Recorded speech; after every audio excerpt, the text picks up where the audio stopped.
They never attack him this much before he started to get more directly involved in Democratic policies. They've also been attacking AIPAC tracker all week. Incidentally, I see this as a sign that they're being effective. Yeah, it's heating up. The Politico playbook tossed my name in the ring, and it said first in playbook, third way slams Piker. Hasan Piker's plan to stump for Michigan Democratic Senate candidate Abdul El Sayed is first reported in playbook this morning. Has some centrist Democrats up in arms. Playbook's Adam Wren reports it is morally repugnant and strategically self-defeating for Democrats like Abdul El Sayed and members of Congress like Summer Lee to cozy up to anti-Semitic extremists like Hasan Piker. Third way President Jonathan Cowan told Playbook in a statement, anyone eager to campaign with Hasan Piker is at best comfortable overlooking his anti-Semitic and anti-American extremism and at worst endorsing it, Cowan continued. After voters in critical battlegrounds like Michigan believed in 2024 the Democrats were the more radical party, embracing extreme bigots like Piker, who for starters called religious Jews inbred, and said, by the way, I love that this quote has like, it's taken a totally separate life of its own. The settler terrorists that were denying aid, like that were destroying aid at the point of delivery were inbred. I'll give you the pass on that one. No, I mean, I call fucking Republicans inbred all the time. No, what do you mean? Like, what am I they're supposed to fucking not... psychos. They're acting like I'm freaks. sorry. You're not doing it because they're fucking religious Jews. You're doing it because they're psychopaths. Yeah, like I don't have any. I have much love for Neto Ricarda and like all the. Also, whoa, hold on. There's a really great whopper that you didn't get to yet in that paragraph. Anyone eager to campaign with Hasan Piker is at best comfortable overlooking his anti-Semitic and anti-American extremism and at worst endorsing it. Cowan continued after voters in critical battlegrounds like Michigan believed in 2024 the Democrats were the most. Also, urgent Bloomberg report saying that the Pentagon report the Ford aircraft carrier is suffering problems far deeper than the effects of a fire in the laundry room. Let's go. Called it. I said it on stream yesterday. I want my flowers. You did. Give me my flowers. You did. Flowers, please. I don't know what to tell you. A fire can, I don't start it in the laundry room, can obviously get out of control. You know, like they say, what was it? The Chicago fire started because a cow kicked over a lamp in a barn. Like, I get it. That one seemed weird. Like clockwork all over the timeline. Yeah, Trey Easton was mad too. Well, he also just, he loves to pop off about stuff that is just like very easy to come back. Like he was like, oh, we need to have like a common sense national security. We need to have all this, that, and the other. And then it's like, okay, let me look at what your employer has said about national security. And it's like, oh, wait, you've been around for a year and a half and you have no policy positions on this stuff. The only thing that you give a fuck about is like playing the centrist political game and dressing it up as being the only rational people in the room. Adam Gentleson, fraud watch. Trey Easton, fraud watch. No motion. No game. They never attack him this much before he started to get more directly involved in Democratic policies. They've also been attacking AIPAC tracker all week. Incidentally, I see this as a sign that they're being effective. Yeah, they are. Noah's leaving. Noah's running away. Noah's angrily running away. He doesn't want to be associated. He doesn't want the blowback. Bullshit. He doesn't want blowback to be associated with dangerous anti-Semites. What is this? You replied to this tweet, but who the fuck are these guys? It's Michael Moynihan. He's such a bitch. I said, get off my dick, Michael. Holy shit. We get it. You're a fucking libertarian. Go do something about American empire, you state asset. He's just like, he fucking hates me. I know because he talked to Brace about me too. He literally is one of these fucking weirdos who just like constantly is like, I'm actually I'm a consistent principled libertarian. And as a consistent principled libertarian, my number one resentment is Hasan. It's fucking stupid. Glenn Greenwald defended you from that tweet. I know. Glenn Greenwald, the only libertarian. And even then, he just still fucking does this bullshit where it's like, yeah, there's reasonable criticism. Like what? Like what? That I'm fucking rich? Shut up. Yeah, I got drip, man. What the fuck is this argument? The only libertarian I respect is Matthew Petty. Well, actually, that's not true. I really like the Cato guys on the immigration stuff too. I mean they've been there. They've been there for a long time. Well, too. They're like committed. I don't know. I mean, I worked with Michael briefly. I don't know him too well. I don't want to claim otherwise, but I think it was interesting that he used to do journalism and now he does this. Like, yeah. It's a career whose achievements speak for themselves. Yeah. Oh, so Gavin Newsom did an insane. Oh yeah, Gavin Newsom, fucking Dreamboat Gav decided to just self-immolate. And that's what I don't understand. Is like, what does he think he's running for primary? Is he running for like the 2008 Democratic primary? The fucking like 1996 Democratic primary? Did he just like Rip Van Winkle it and suddenly he's here and he doesn't know what the fuck is going on? He doesn't know that, everyone hates Israel. Dude, it's because these guys literally don't sit in any rooms other than ones that are just completely captured by corporate interests and like foreign interests. You know what I mean? Like, it's just, they do not encounter normal human beings ever. Like, they do not encounter a fucking voter. You're saying, wait, hold on. You're telling me French Laundry Gav. Yeah, it's just, that's what it is. One upside. Oh yeah, Ryan has been pissed off as well.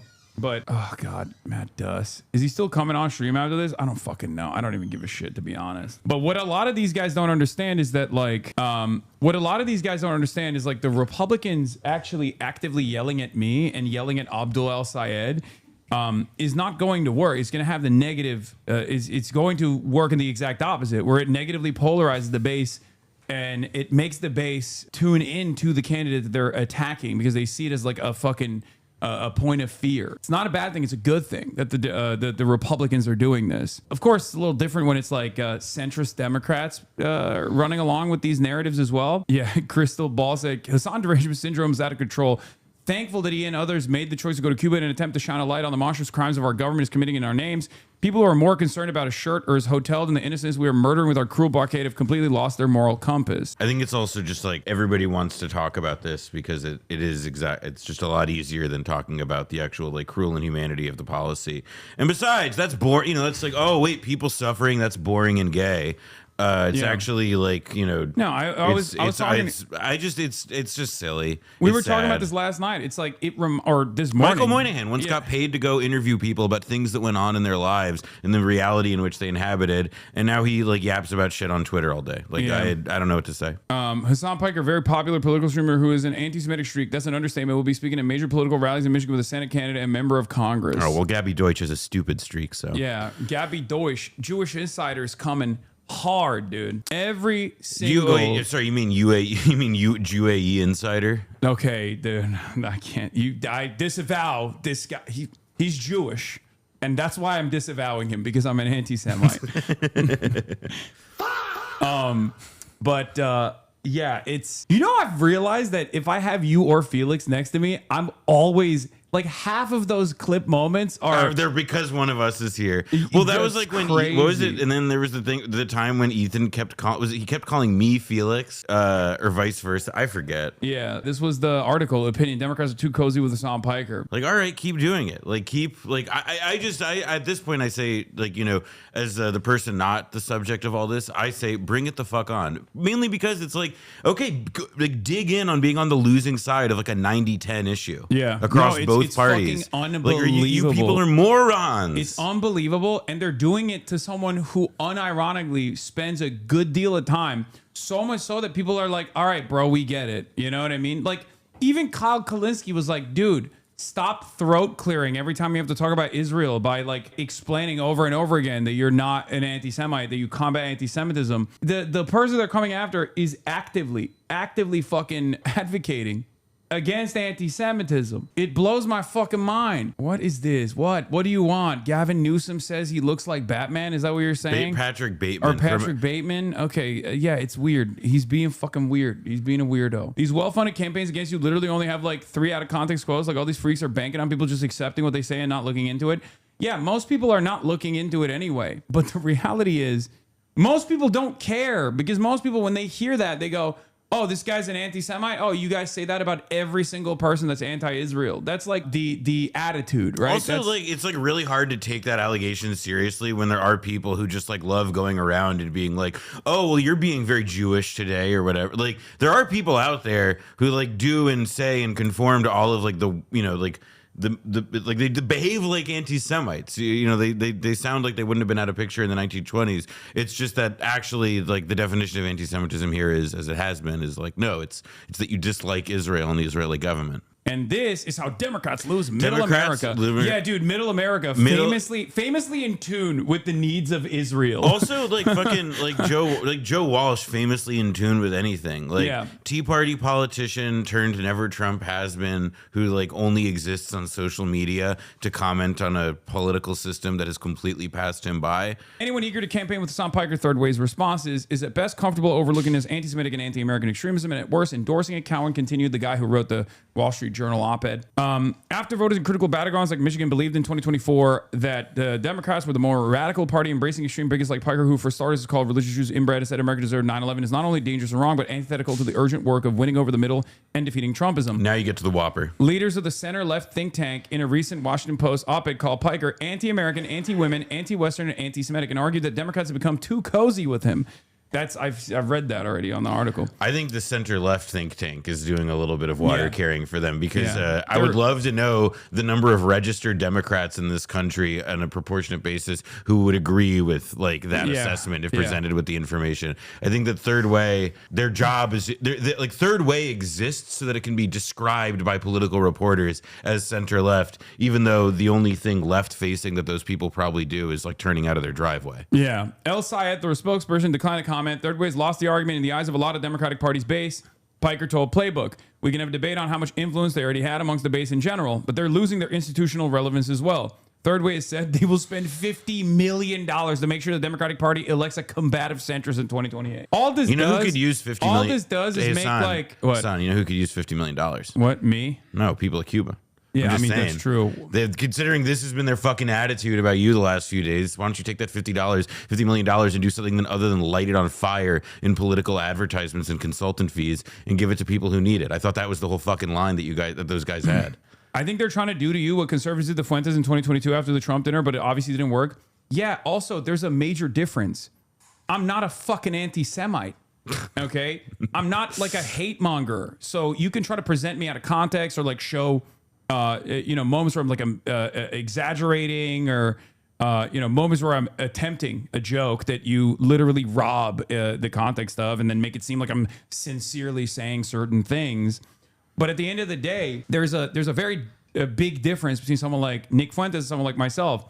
I don't shelter you from my perspective. I tell you what my views are. I tell you what my fucking views are.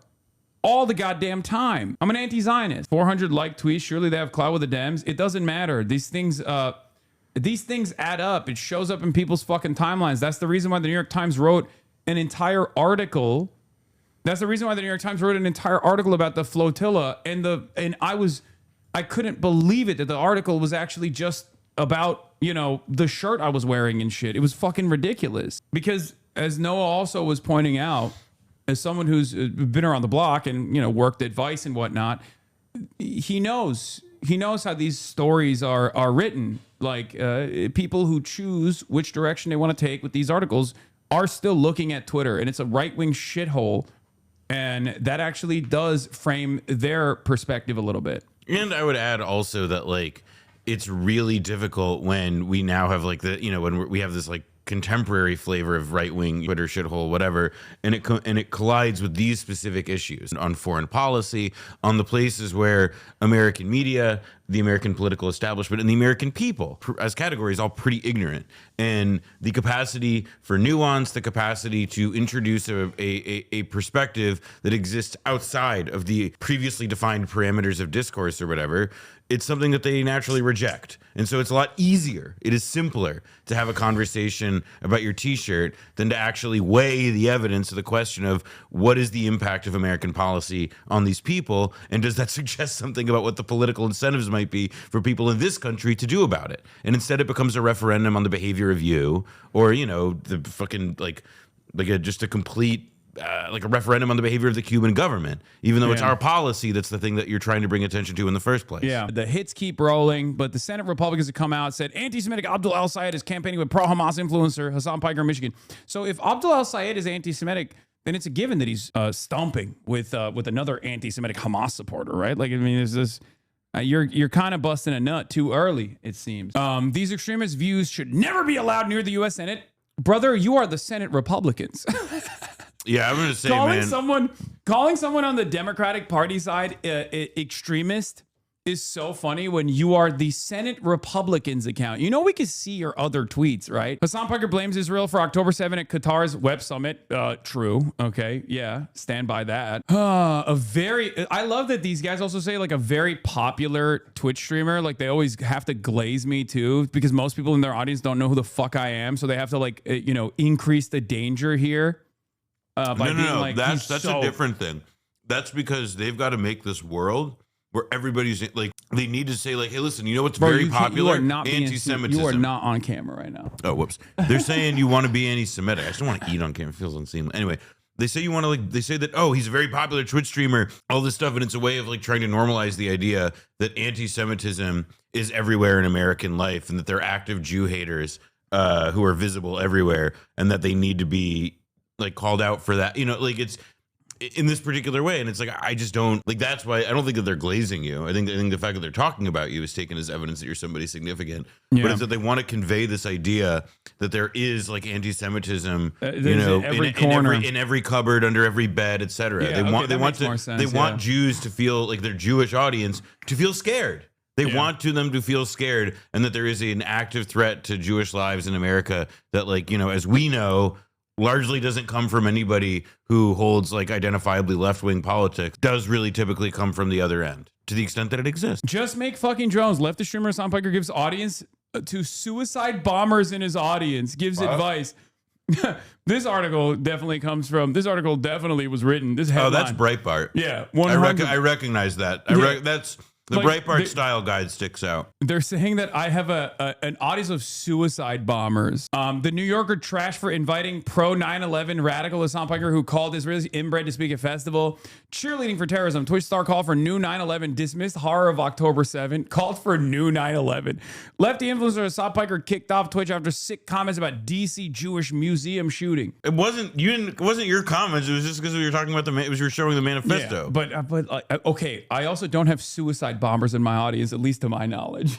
And I've never called for a 9/11 too, you know? That is true. You know what? I don't think that there are many suicide bombers in your audience. FDD guy writes for the Real Daily Wire. The woke circus has Hasan Piker co-picking check out my first piece for Real Daily Wire is like one of that's like a these guys are falling like, it's off like, the you know, map. like they say, like the saddest short story ever written is baby shoes never worn. Yeah, like one of the worst threats that you can open a sentence with is my first blog for the Daily Wire, folks, is here. Piker stated that America deserved 9/11. El-Sad just blamed the Islamist synagogue attack in his state on Israel and called doing so leadership. I don't even know what Abdul El-Sad said about the synagogue attack, but I highly doubt that he was like, no, of course, but no person is like gonna straight up. I mean, even if there is an association that like every synagogue has with the fucking state of Israel, and it's like this unholy association that absolutely makes normies fucking go crazy in general, because they just see transparently when you're like plastering the Israeli flag everywhere and saying like we're doing IDF donations. Oh wait, I'm sorry. You think that Jews have something to do with Israel? Excuse me while I take off my full Israeli flag tracksuit that I have while I'm running around in a, you know, like it's just so disingenuous. Yeah. Because that's the other thing is like the reason I say it's disingenuous is because I do actually think that they are aware that like this is like overheated rhetoric, let's say, but they believe that the only way that they can triumph is if they're able to like get one over on people by convincing them that there is this, again, like this insane, there is this deep threat from people like Hasan Piker teaming up with Abdul El-Sayed. Everyone's losing their fucking minds over this. Yeah, why is he still here and not deported? He's a terrorist. Deported back to the place of your birth, New Jersey. Yeah. New Democrats likely 2028 nominee President Gavin Newsom to sit for an interview with Muslim streamer who recently taught his viewers how to make suicide drones. Gavin Newsom is doing a podcast with Hasan Piker, on the Hunt, who recently taught people how to make suicide drones with Twitch live stream. FBI Director Kash Patel, Gavin Newsom is amplifying a violent Turkish Muslim. How is this not a violation of U.S. statutes prohibiting material support for terrorism? It's so funny because the clip literally doesn't say what they think it says. Have you seen this? No, but I'm sorry. Literally being Laura Loomer being Canary Mission. This was where it came from. All the better. It's crazy. What are these fucking at Laura Loomer watermark popstanox on the corner? What the fuck's going on? It's like a joke that like Tom from Chapo would do. Yeah, it's just like. It's so funny that these guys are all like, Hasan is teaching his audience of suicide bombers how to do suicide bombings, when it's me literally saying commercial drones have rendered suicide bombing a relic of the past. It makes no sense. When I was talking about like when I was talking about the Taliban saying that they, to the Pakistani government, like, oh, you have nukes, but we have suicide bombers. I was like, bro, you're just LARPing at that point. You know what I mean? Like, you could just go and purchase commercial drones for the price of like $11,000. Like, there is shit that you can find on TikTok. Is crazy. It's a new epoch we're in. Like, there was that guy who's the clip. I hadn't seen this channel before, but the one Scahill was on, Daniel Davis. Oh, Daniel, yeah. And it was like the logo for his whole channel is a quadcopter. Yeah, like it's not. Like I said, I'm shocked that Canary Mission and Laura Loomer, such upstanding citizens, would misconstrue what you were saying. In any case, it's really funny that they're chirping, but it's just not. It's utterly irrelevant noise, background noise, and I think most people understand that this is just like another line of attack because I don't represent like Israel first politics. And that's precisely what it is, right? Because like how these guys operate, it's like, oh, if you're not doing Israel first politics, like then you're an anti-Semite. You're an anti-Semite. You're a danger. You're an ever-present danger, and you need to be stopped.